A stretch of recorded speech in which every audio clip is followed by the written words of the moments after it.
తప్పు చేసినా కూడా తమ్ముడివి కాబట్టి నీ కాళ్ళు ఎలాగూ పట్టుకోలేను. కనీసం మంచి చేయడానికైనా పట్టుకునేవరా అని ఆ రోజు నీ కాళ్ళు పట్టుకున్నాను. తప్పు చేశాను కాబట్టి ఈరోజు పట్టుకుంటాను. అనయ్య, మాలో గిలిలో పండేదంతా పుణ్యమే, మా జాబిలికి ఏడాదంతా పుణ్యమే. మాలో గిలిలో పండేదంతా పుణ్యమే, మా జాబిలికి ఏడాదంతా పుణ్యమే.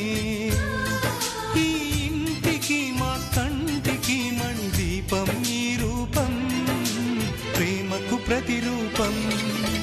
మాలో గిలిలో పండేదంతా పుణ్యమే, మా జాబిలికి ఏడాదంతా పుణ్యమే.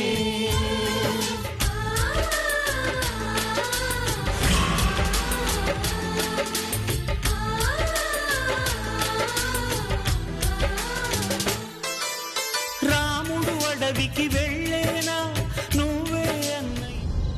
అన్నదమ్ములిద్దరూ కలిసిపోయారు. ఒకళ్ళకొకళ్ళు సారీ చెప్పేసుకున్నారు. నువ్వు కూడా వెళ్ళి వైదేహికి సారీ చెప్తే బాగుంటుంది. తప్పదు, వెళ్ళు. నా మాట విను.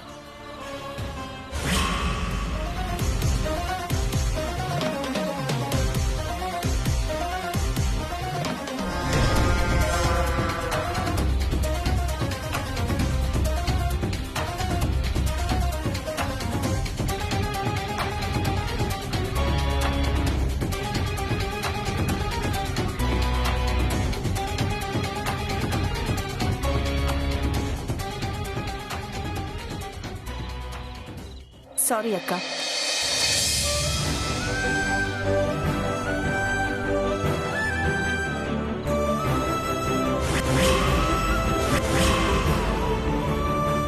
ఏదో ఆవేశంలో అలా అయిపోయింది. I'm extremely sorry. అయ్యో, మనలో మనకు సారీలేంటమ్మా.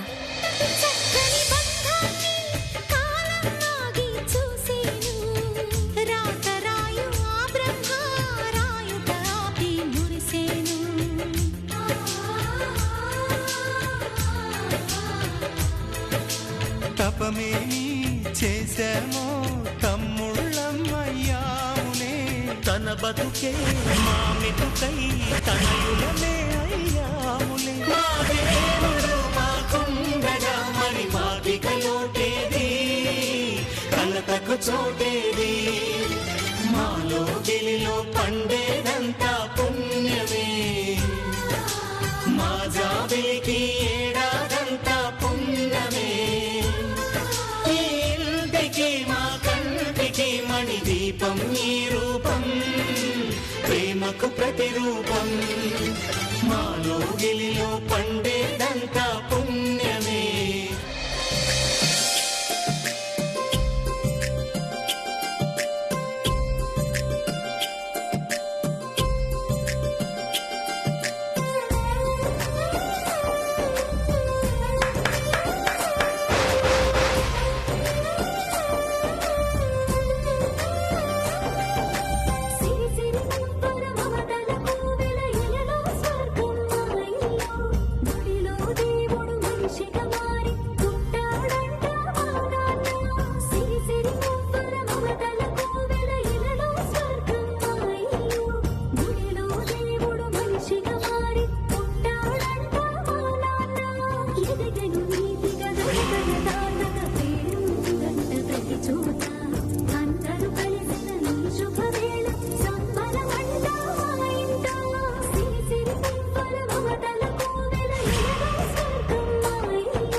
పాట మొదలైనప్పటి నుంచి శ్యామ కనపడట్లేదేంటి? ఎటెళ్ళుంటుంది ఇది?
శ్యామా, ఈ ఏర్పాటు ఎలా చేశావు? పోయినసారి మీరు సంక్రాంతి పండక్కి వచ్చినప్పుడు తీసిన ఫోటోలన్నీ మీ అబ్బాయి గారు సీడీ చేశారు. ఆ సీడీని నాకిచ్చారు.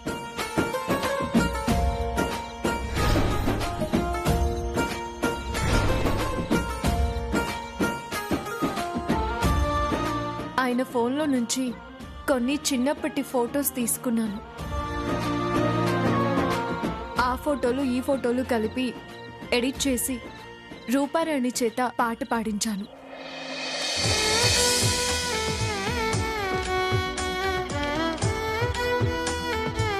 చాలా మంచి పని చేశావమ్మా. దూరం అయిపోతున్న మనుషుల్ని, మనసుల్ని దగ్గర చేయడానికి చాలా మంచి ప్రయత్నం చేసి విజయం సాధించావు.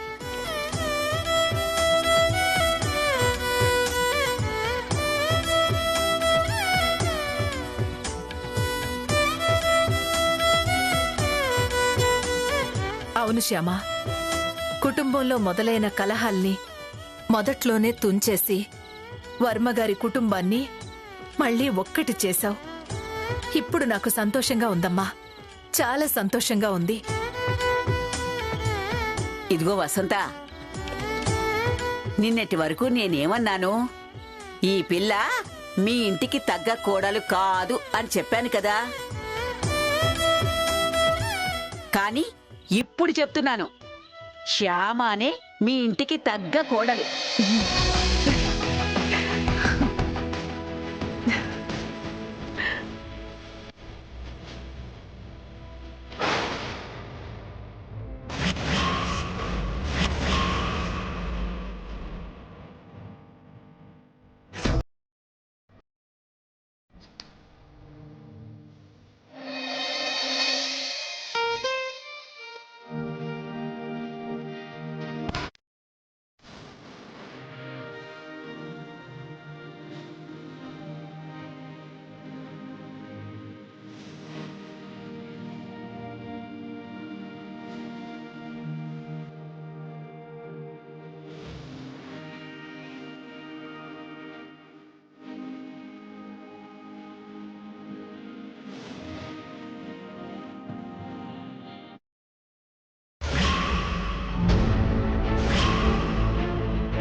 నన్ను క్షమించండి మామయ్య గారు.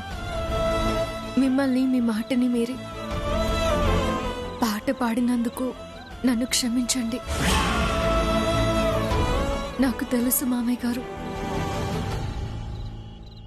మీరు నన్ను క్షమించరు. నేను తప్పు చేశానని తెలిసినా నన్ను క్షమిస్తూనే ఉన్నారు.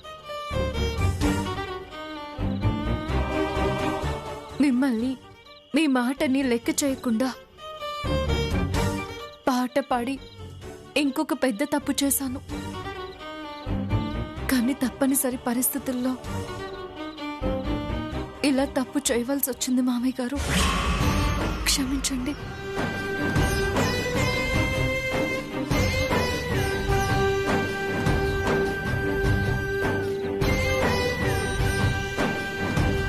అమ్మా శ్యామ,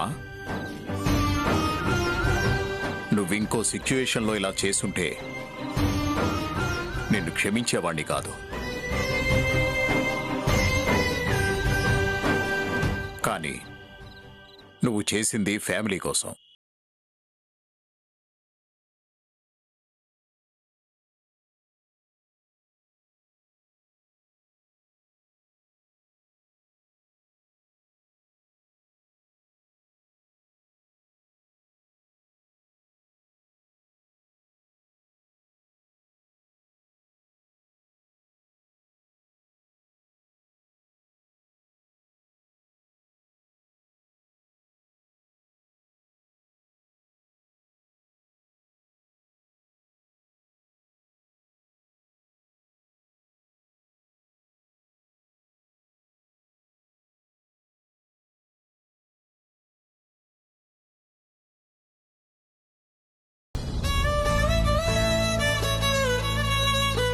నిజమే మామయ్య గారు, ఈ విషయం ఇప్పుడు చెప్పను. హైదరాబాద్ వెళ్ళాకే చెప్తాం. ఇప్పుడు నాకు నిశ్చింతగా ఉందమ్మా. అన్నదమ్ములిద్దరూ కలిసిపోయాక ఇప్పుడు మనకి నిజమైన పండగొచ్చిందనిపిస్తోంది. ఇదంతా నీ వల్లే శ్యామా.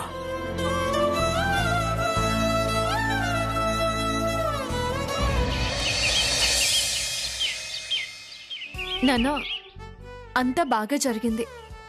ఈ పండుగలో కూడా చిన్న పొరపాటు జరిగింది, కానీ ఆ కన్నయ్య దయ వల్ల అది కూడా తీరిపోయింది. ఉంటాను నాన్న, మళ్ళీ కాల్ చేస్తాను. మీరు కూడా వచ్చుంటే చాలా బాగుండేది. అయినా పర్వాలేదులే నాన్న, ఉంటాను. జాగ్రత్త.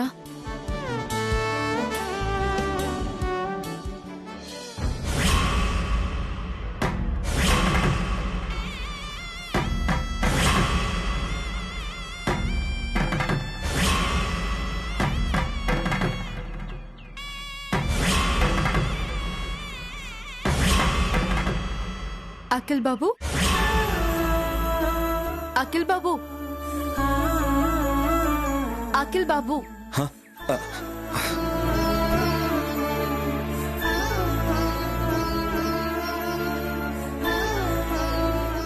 ఏంటి అలా చూస్తున్నారు? ఏమైంది? ఏమవలేదు.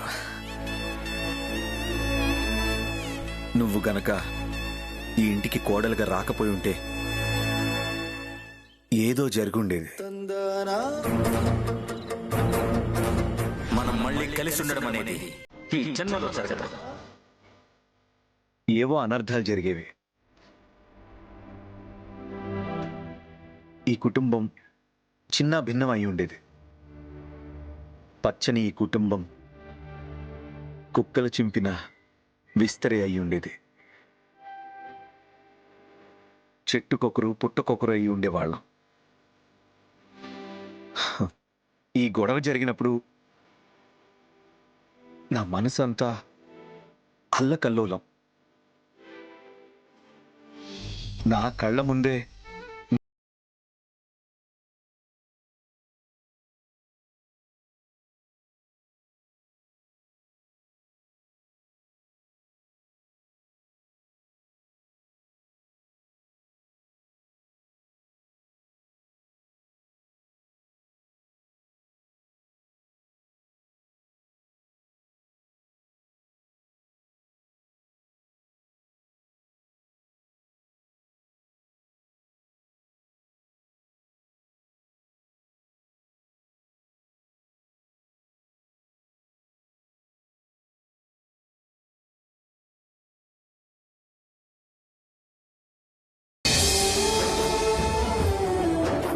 అలాంటి నీకు ఏమివ్వాలి? ఏం బహుమతి ఇవ్వాలి? ఏమిచ్చి రుణం తీర్చుకోవాలి? చెప్పు శ్యామ. ఈ క్షణం నువ్వేమడిగినా మరుక్షణం నువ్వు కోరుకున్నది నీ కళ్ళ ముందుకు తెస్తాను. చెప్పు శ్యామ, నీకేం కావాలి? అఖిల్ బాబు, మీ మనసులోని అంతరార్థం అర్థమైంది. నిన్న మీ పరిస్థితి చూస్తే మీరు ఈ కుటుంబాన్ని ఎంతగా ప్రేమిస్తున్నారో, ఈ కుటుంబం కోసం మీరు ఎంత తపన పడుతున్నారో నాకు అర్థమైంది. ఆ క్షణమే నేను నిర్ణయించుకున్నాను, ఈ కుటుంబాన్ని ఎట్టి పరిస్థితుల్లోనూ విడిపోనివ్వకూడదు అని. అందుకే అఖిల్ బాబు ఇలా చేశాను. అది కూడా మీరిచ్చిన సీడీతోనే ప్లాన్ చేశాను. ఆ కన్నయ్య దయ వల్ల సక్సెస్ అయింది. ఇందులో నేను చేసిందేమీ లేదు. గొప్పవాళ్ళెప్పుడు తమ గొప్పతనాన్ని ఒప్పుకోరు శ్యామ. నువ్వు అలాంటిదానివే. నువ్వు చేసిన పని నీకు తెలియకపోవచ్చు,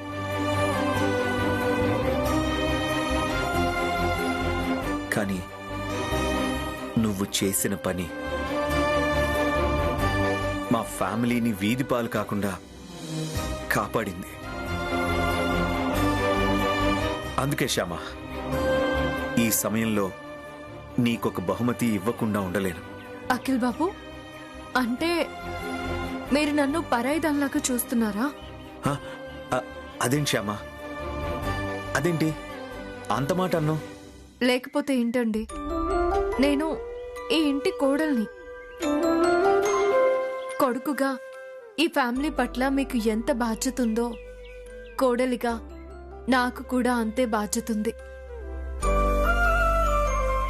ఆ బాధ్యతే నేను నిర్వర్తించాను, అంతే.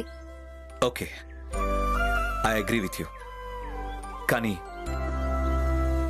నేను నీకొక గిఫ్ట్ ఇవ్వాల్సిందే, ఇస్తాను, అంతే. వద్దండి, నాకెలాంటి గిఫ్ట్ వద్దు.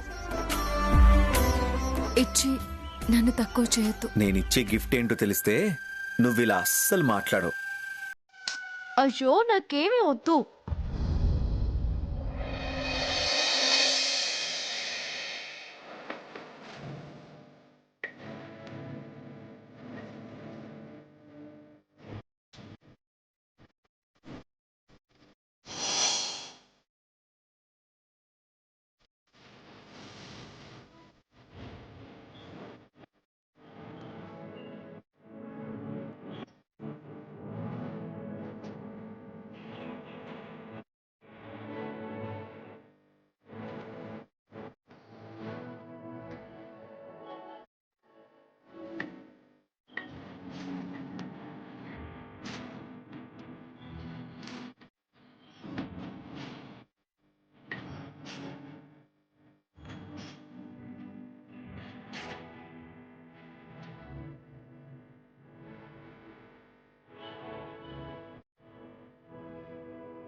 ఇప్పుడు నేను నీ భర్తగా ఒక గిఫ్ట్ ఇవ్వబోతున్నాను.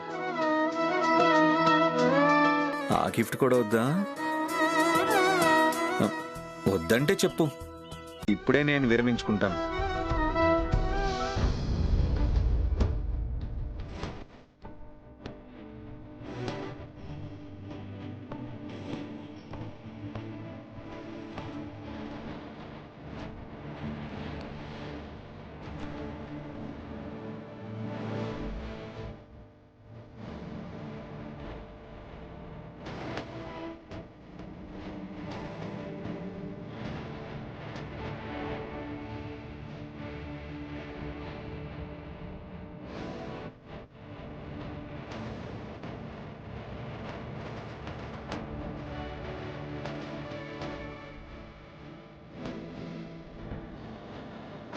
సరే సరే, మీరు అలగొద్దు. అలిగితే బాగుంటారు, అలగకపోతే ఇంకా బాగుంటారు.